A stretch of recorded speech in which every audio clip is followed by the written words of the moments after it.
Miss Nelson Has a Field Day by Harry Allard and James Marshall and read by Mr. Alicea.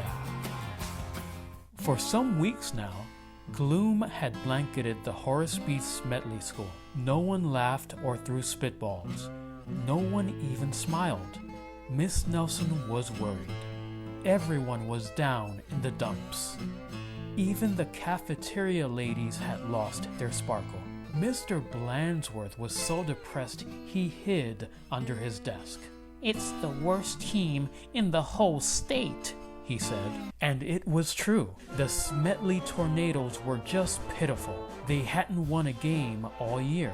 They hadn't scored even a single point. And lately, they seemed only interested in horsing around and in giving Coach the business. "Why practice?" they said. "We'll only lose anyway." "We're in it for now," said old Pop Hansen, the janitor. "The big Thanksgiving game is coming up, and the werewolves from Central are real animals. They'll make mincemeat out of our team." "What's to be done?" said Miss Nelson.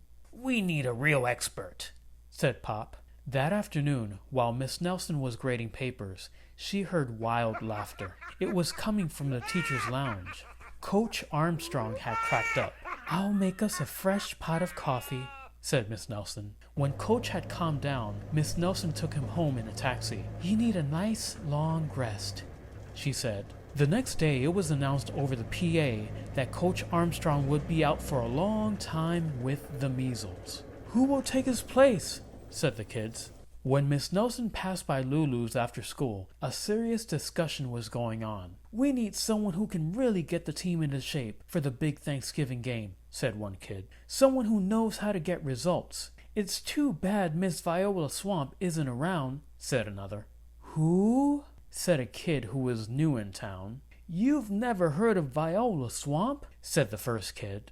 "The meanest substitute in the whole wide world? She's a real witch. She'd have no trouble getting results." Mr. Blandsworth happened to overhear. He said.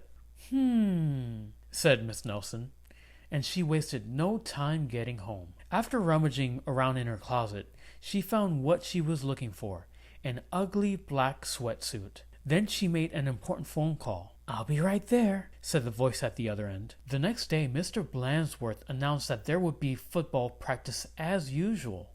"Whoever it is," said the guys, "let's really give him the business." The doors to Coach's office flew open and out stepped a lady in an ugly black dress. "My name is Viola Swamp," said the lady, "and I am here to get results." "It's Blandsworth!" cried the guys, and they laughed him off the field. "Oh, rats," said Blandsworth. "How could they tell?" Just then, the guys heard the sound of squeaky tennis shoes. "I am Coach Swamp," said the lady in the black sweatsuit. "Holy smoke!" cried the team. "The swamp!" The team's fullback tried to pussyfoot away. "Not so fast, Mr. Smarty."